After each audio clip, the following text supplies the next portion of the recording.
A gente ouve falar muito sobre a cannabis medicinal, né? E não é para menos, ela realmente tem se mostrado uma promessa terapêutica incrível para muita gente.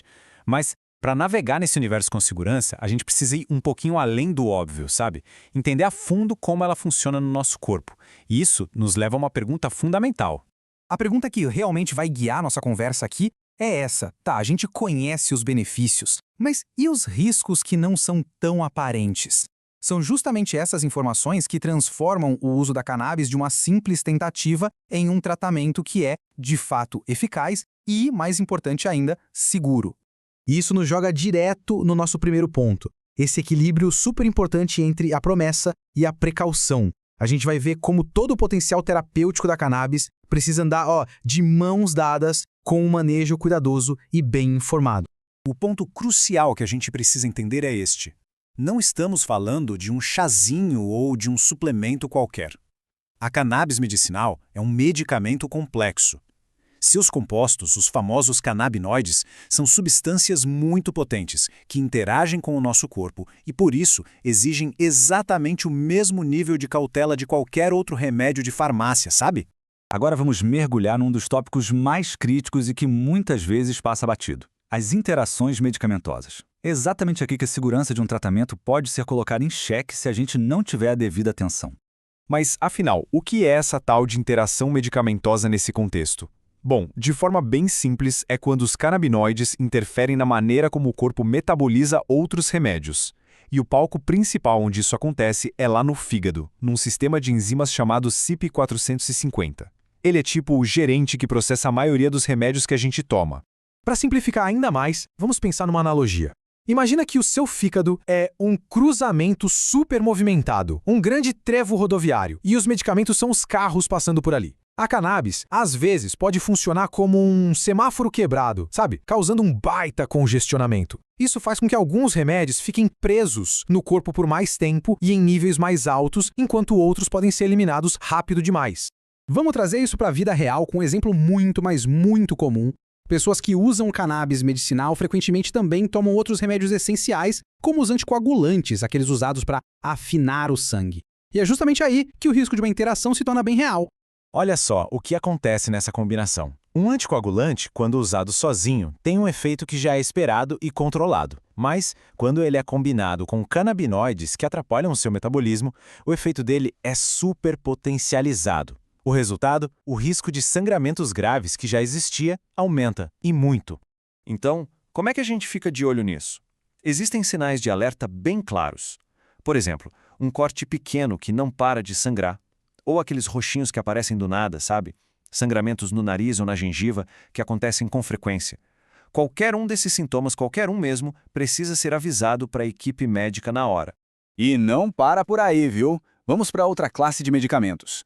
As interações também acontecem com os psicoativos, como antidepressivos e ansiolíticos. Nesses casos, os efeitos podem se somar, e isso pode até ampliar os benefícios, mas também amplifica, e muito, os riscos.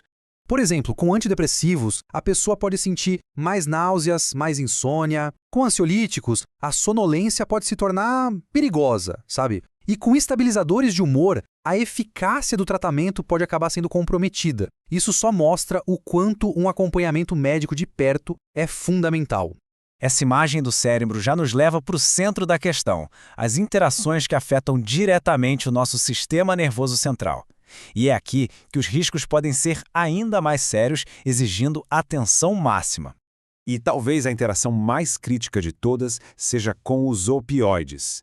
Sim, a cannabis pode ajudar a aliviar a dor, o que é ótimo. Só que, ao mesmo tempo, ela também pode potencializar o efeito sedativo dos opioides, e isso eleva o risco de depressão respiratória, uma condição gravíssima onde a respiração fica lenta e superficial, podendo ser fatal. O mesmo cuidado vale para anticonvulsivantes como o clobazam, que também podem ter seus níveis alterados. Ufa!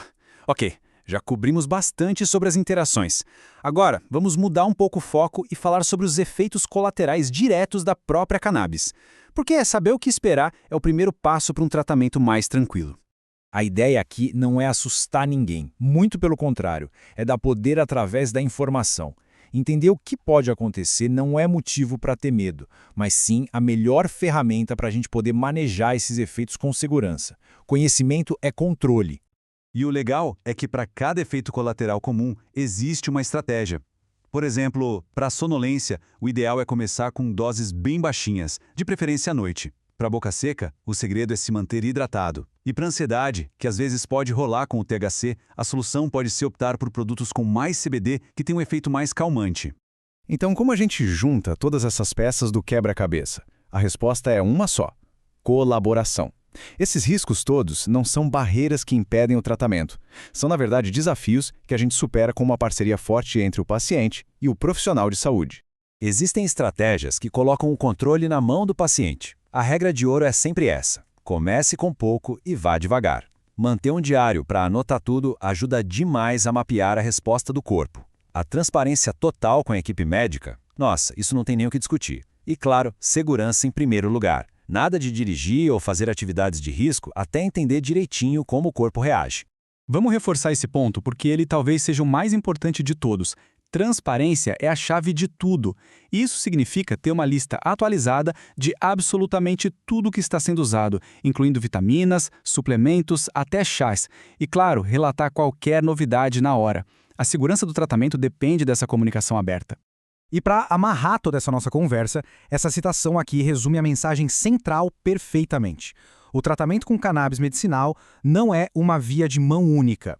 O sucesso e principalmente a segurança vem dessa parceria, dessa construção de decisões em conjunto, lado a lado.